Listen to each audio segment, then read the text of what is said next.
Hey friends, welcome back. I am in Tehran, here in the capital of Iran. I'm joined with Mirza, a local guide, and she's gonna show me around. I'm not sure what today's video is. I told her to surprise me. So currently we are just outside the bazaar at the scene center here in Tehran, and we're gonna go through. Maybe this is the video, maybe there's more, I don't know, but we're gonna go and check it out. On entrance, this is the way how it looks from outside. And this is like a big square here, all around. Here. And that's like, is it one of the entrances, Mirza, is it? Yeah? Okay. It's one of the main entrances, and we're gonna go through. Oh, look at this gorgeous tiles on the entrance. Here it's called vegetables. Those times people plant vegetables around here, like I talked about 200 years ago, and they sell it directly. Yeah? Here we have National Bank of Iran. Those times it was prison. So if they want to execute a person, like the criminal people, they brought it here and they did the execution in front of the people to show what's the consequence if you do something bad. So it was doing in front of the eyes of people. Now we are going inside of Bazaar of Iran, Tehran, which is not touristic place. It's the bazaar that the local people go there. The shopkeepers go there, buy them stuff, and bring it to their cities and sell it there. It's kind of like the wholesales. So bazaar, you have it in English. Bazaar, yeah, it's the same. Yeah. It comes from the ancient Persian verb, which is called bakhtan, or to lose something. It means that. To lose? To lose. It means that when you go inside, when you enter bazaar, you lose something. Either your money or your good. This is the meaning. Oh, I love it. What a meaning. So, bazaar in Iran, like traditional bazaar in Iran, is structured. You have different halls and different corridors. Each hall is dedicated to a special job, like the halls of the carpet sellers, the halls of the, I don't know, the jewelry sellers, shoe sellers. These I talk about like a long time ago that we didn't have the sanction, we didn't have the China products here. Like I talk about the old bazaar. These kind of structures gave solidity to the system and gave the healthy economical system. People could not break the price to the lower or to the higher. And Bazaarian people has the power of the economists. If they want to impose something on the government, they can do it because they have the power of the money. Still, they have the power of the money. If people, Bazaarian people, wanted to do a strike, to go on strike here, we're filled with a lot of police because they want to control the power of the people. But now, the first part that we are going, it's kind of mixed. You know, we cannot find just jewelry sellers, or we cannot find one type of the goods that they sell. But maybe the other part you can see. But then we are going inside of the store. So, from my understanding, from Mirza's explanation now, which is actually quite interesting, she's calling Bazaarian. They have a title. It's like when you say Iranian or Malaysian or Thai, they are Bazaarian. It's like a local thing, and they have the power to control economy here until today. So if they go all on strike, right? So if they go on strike, the government will listen. Anyway, here we are on entrance in the bazaar in the capital of Iran. I'm probably gonna repeat that a lot, Mirza, the capital of Tehran, yes. Because a lot of people watching probably this have a misconception about what this country is like, don't you think?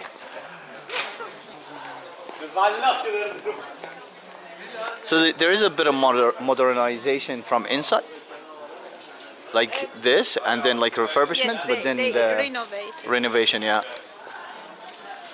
And look at that. It's very similar also, I noticed, to the Tabriz Bazaar. the roof. Yeah, The- because the structures are the same. Those times they use this as a light. You know, those times we didn't have, I would say, the electricity, so they use it. They wanted to use the light of the sun. Right. So the most of the structure of old bazaars look like this. And Tabriz Bazaar is one of the, I would say that the biggest covered bazaar, I would say that in the world, I would think. If not in the world, it would be in Iran, I'm sure. And in Kerman, we have the longest bazaar. In the Kerman province. Kerman province, in the yeah. city of Kerman. Yeah. The bazaar that you are visiting is the longest bazaar you can visit. How long is it? I don't know the name, but I mean, this is the corridor, you can see the end, you know? Okay. Although it's the hall, the area, it's about 7 square kilometers, but you have some end, you can see the end. But now. Tabriz Bazaar, I couldn't see the end. Yeah, but I mean, the longest one you can find in Kerman. It's really long. Right. Okay. So you're- So we're entering a different part of the bazaar here. Oh my God, this is actually nice. Look at that.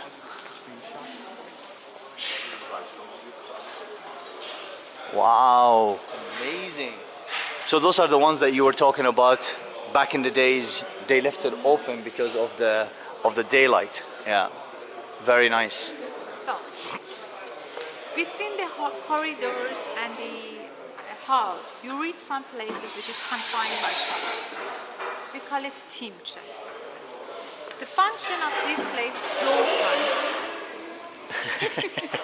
those times that there were food stands, so people they came here to buy them stuff. And those times we didn't have social media, we didn't have radio, so people came here and shout the news. I don't know. The Second World War started, the First World War started, the king was I don't know, terror. So people came here to listen to what's happened in the city. But now we just use it as a normal shop center, not center but shops which is close together. One hint from me: when you enter any traditional place in Iran, mosque, bazaar, I don't know, houses, just turn your head up and let your eyes amaze you with what you see as an ornament in the ceiling. We believe that ceiling is the symbol of the sky, and the sky is the symbol of the heaven. So I can see some trace of sun and star. Can you see? Star. I see star. And this is the sun. I can see some trace of sun. Right. You know, we used to live, Iranian people, like, I would say like 5,000 years ago, we were somehow nomadic people. So we lived in nature. Yeah. When we decided to be civilized and have houses, we lose our elements of nature. So we brought the elements of nature in the house. Like we have the Persian carpet, which is designed of like a Persian garden. You see a lot of the animals. I would say the elements. You have see the flora elements, or somehow the water elements. And in the ceiling, you can see some trace of the nature, like the sun, like the sky, especially in the old, I would say that old buildings. In the corner here, you see some honeycomb structure. Yeah, I see it. This honeycomb structure called mugharnas. It has no function except ornament. We see later some really colorful one that you want just you focus your camera there and take a picture. Not here, it's not really colorful, but later you can see. Right. This difference between the style of the the architecture, although which is introduced to the Islamic world of architecture from 10 centuries. The difference you cannot between Arabs countries and Iran's countries is not what you can find just I would say that on the architecture. You can find in the culture. You know, there is a big difference. Like most of the time, people use alternatively Muslims and Arabs instead of each other. You know, this is what typically I understand for the people who are not Muslims. Yeah. But we are Muslims, but we are not Arabs. You know? Yeah. Although most of the people, I would say that like Lebanon, Syria, Egypt, they become Muslim and Arabized. They forget their own languages. But we are not. Yeah? And we accepted Islam and we intertwine it in our lifestyle. How we say hello in Farsi? Salam. Salam. Sometimes you go in the shop and you want to make communication with people and say that salam. They said that who tell you salam? Salam is Arabic. You should use the pure Persian word which is durud. Durud. There are people who are frustrated of this mindset of the word that they, confuse us with the Arab people. They want said that we are Persian and they are proud of themselves. Right. So if you see this in your trip, don't take it offensive. Ah, okay. There are people, it just comes from frustration. Yeah. Like everywhere. Yeah, so you see this part, they sell everything that you can find in kitchen. That's the kitchen section. Yeah, exactly. Nice. Amazing information by Mirza, by the way. Very helpful. It helps a lot also to understand like the history of Iran, but also more information about like what to expect from the locals in terms of like the greeting. So far, I have not. What was the word again? Durud. Durud. Durud. Durud. Salam, hali salam. You see, he greeted Salam as well. The same. Yes, they do it, but sometimes people they are offensive, like Yeah. against salam. Yeah. Sometimes. Come in, salam. Salam. I have one question. What is the function of this? It's the scoop rice. Okay, so you know it. Yeah. Because some people they don't know. Irans were terminated 4 times by the attack of the Alexander Great, Arabs, the Mongols, and one after that. Although Iran was totally terminated, but they brought something for us.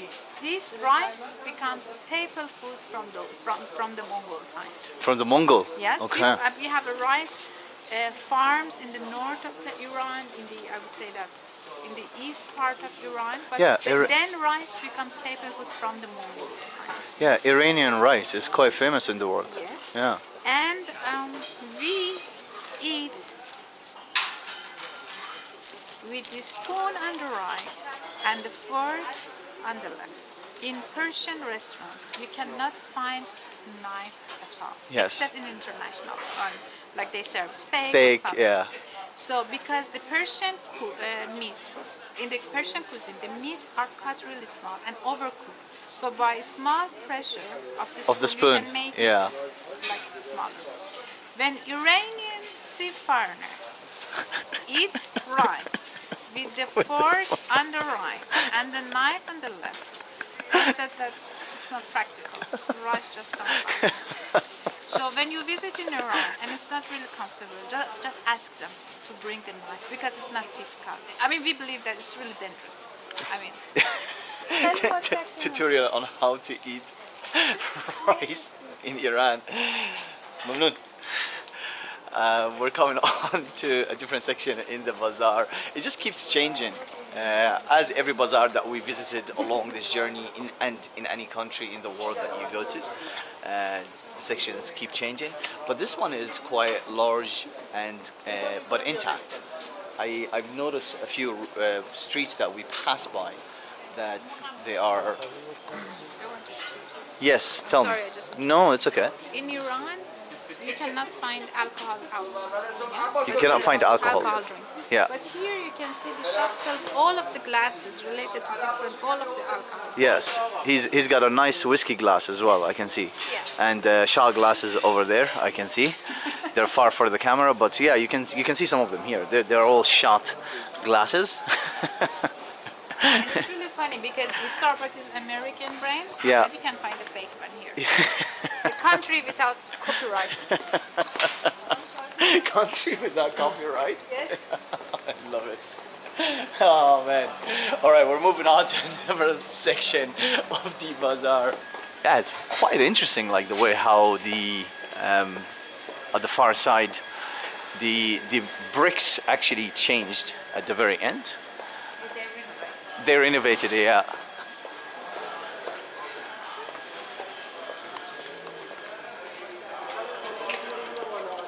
So, do you know what is this for? This is hot water and tea. Yeah, this is called samovar. We talk about the Persian rice, yeah? The Yeah. Persian tea is really famous as well. I don't think that you drink Persian tea in your hostel because I do actually. No, because it takes more than 20 minutes to get ready. Oh yeah, but they keep it like for a Okay, while, if yeah. yeah, but most of the time people they want, especially in the hotel, they want just to they just mix it with Indian rice, Indian tea. tea, Ah, just okay. to make it a little bit, Bit faster. Okay. So this is how we do it. We just boil the water, put the Persian tea there. Yeah. We add the boiled water here, keep it on the steam for 20 minutes, and we ask you how light or how dark you want to have your tea. And based on your wishes, we just make it. Ah, okay, yeah, yeah. I get that what she's saying because I've noticed this as well when I'm drinking the tea. So, at the moment in my hostel, we have something that looks like this. Here is the tea, and it's extremely strong. And here is hot water. So you put like a drop like this in a cup, and then you top it up with water from here. Now, usually they have a tap like this one here. You can squeeze it in because the water is there. You open it, you fill it out, and it's all depending on your color, obviously, and how strong the tea would be. It's just the timing that the man came to start talking, but we can't control it. We talk about Persian rice. Persian rice, like this is the map of Iran. Persian rice farmer you can find here.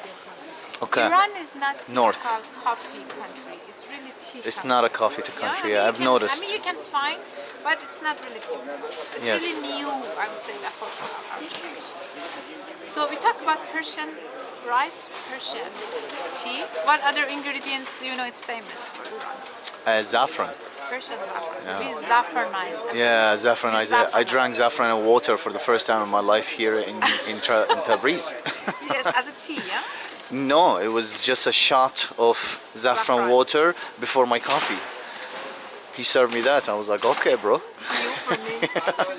We saffronize ice cream.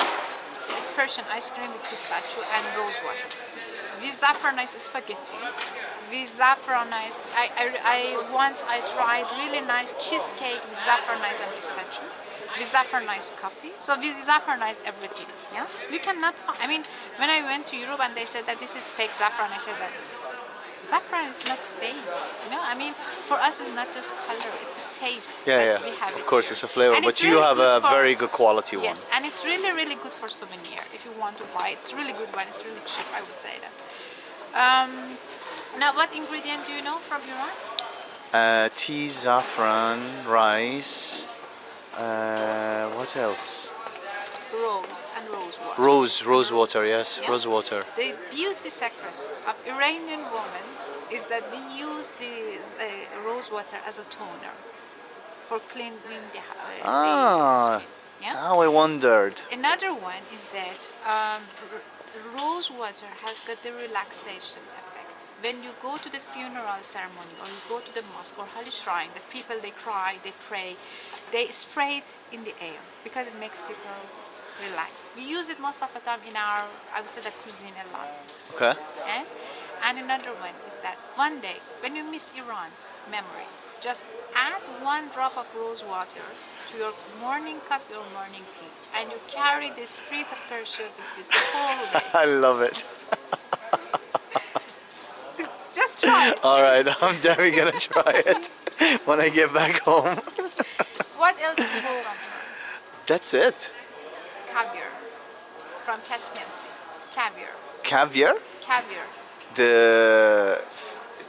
The eggs of the fish? Yes. Really? Yes. I didn't know that. No. Caspian Sea. It's Okay. really expensive. It's a very luxury one.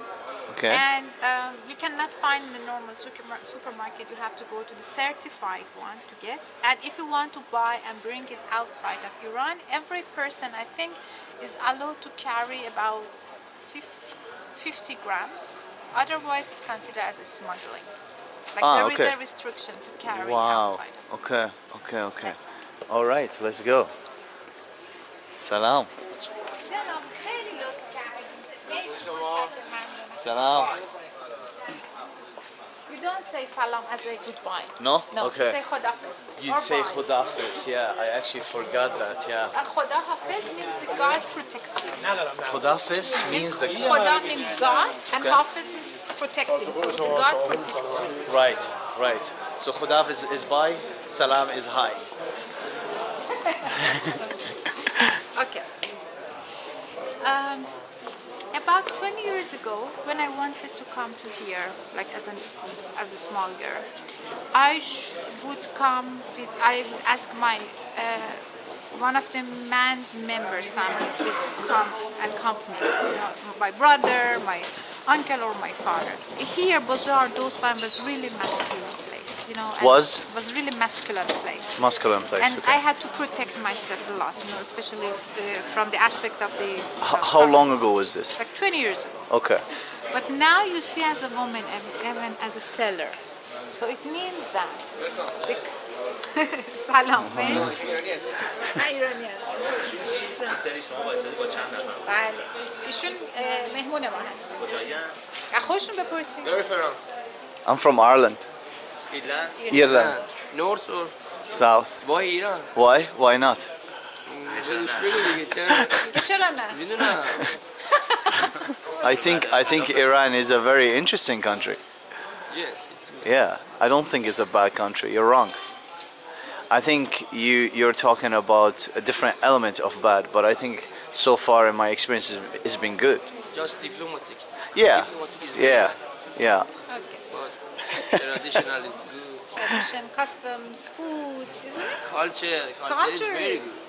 Especially the food is really good. The food is the the people as well. People is good. People is very good. Yes. Thank you. So you see when the woman Yes. is a seller. So it means that the country started to develop, I mean from the social aspect, to accept women as a sellers here. Now we are going and visiting the smallest tea house of the world, which is conducted by the third generation, and it was, I think, shown in CNN Travel Channel as well. I love that. The smallest tea house in the world here in Tehran. We're off to it right now. Let's check it out. But on the way, we're gonna share some footage about this bazaar because this video is turning out to be a tour about the bazaar, I guess, and nice, great information and history about it. Look at this long. It's not as long as the Tabriz one, to be fair, but it is long. And I noticed also the ceiling has changed. Watch this. Look at this here. Over there, the ceiling has changed, but all the way it goes to the very end. But it's not very far, though. Like it's not long as Tabriz one. And it goes like this. I can see Mersa is waiting for me because she probably wants to give me some information about this area. Sorry about this. Unfortunately, it's closed today. Oh no! You can see the door. It's a really small one. Damn it! I was really looking forward to it. This is the tea house. Okay. Yeah, and what is written here, what I would like to inform, that it said that okay, the price is this, which is like €0.50. Okay. Okay. And said that if you cannot afford it, pay it less. If you cannot afford it, pay it less. If you cannot afford it, pay it less. If you cannot afford it again, you are my guest. I said that Bazaarian people are famous for being benefactor. So, if you would like to have a tea, but you cannot afford it, you can pay As much as you want. Much as you can. Yeah. Awesome. I love it. And it's served by an old man? Yes, I mean this is the first generation, and this is his actually Instagram. Instagram. Yeah. And it's only for today that it's not open? I don't know why they close. I mean, most of the time they are open, but I don't know why today they are closed. Damn it, I'm so disappointed. Next time, I was really looking forward to it. Next time. Could use a tea now, actually. That would have been nice. Anyway, moving on. Yeah, it's very beautiful actually. It's changing style from the way how the Tabriz one. I'm not comparing bazaars obviously, but this is like the second bazaar that I'm visiting in the country here in Iran, so it is quite interesting. And you get pretty much all the products that you would need. This is a clock section here, but also oh, this is the jewelry section here. Very nice. Very, very nice. place. We are entering to the light and spiritual world. We are entering the Persian mosque, or the main mosque in the bazaar. In other, I think in other Muslim countries, you can go directly to mosque. But in Persian mosque, you cannot do this. You cannot go directly. You make a turn. Either you go by the right or by the left. It just Persian culture talks to you. So it just resembles of the people that there is one day coming that either you go to the heaven, like right, or you go to the hell based on what you did in your life, in your materialistic life. So you choose right or left. Awesome. I'll go right. Yeah, but hang on a second. Just 1 second. Right, this is actually quite interesting. I've never known this. And this is only Persia, right, Marisa? This is only Iran. Okay. Very interesting. So we're going into a mosque now from the bazaar. The bazaar is behind me. We're going into a mosque. And every mosque that you go to in the Middle East pretty much, every mosque I have entered in my whole life, you go straight direct. Now let me show you this. This is the entrance here. This is part of the entrance, and there is a gate, and there is another entrance on my right, and there is one on my left. And this gate is locked. We cannot enter. We have the choice to go whether right here or left there. I love it. I love it. I love it. So you see there is no photo. So when you are going inside, you're not allowed to. Ah, okay. Well, unfortunately, guys, I cannot take out the camera and vlog inside the mosque. This is the bazaar. This is the tour. If you made it this far, thank you all for watching. Please do consider subscribing. If you haven't subscribed already, give the video a thumbs up. Helps with the algorithms. And any last words, Marisa? We're gonna end the video here. Yeah.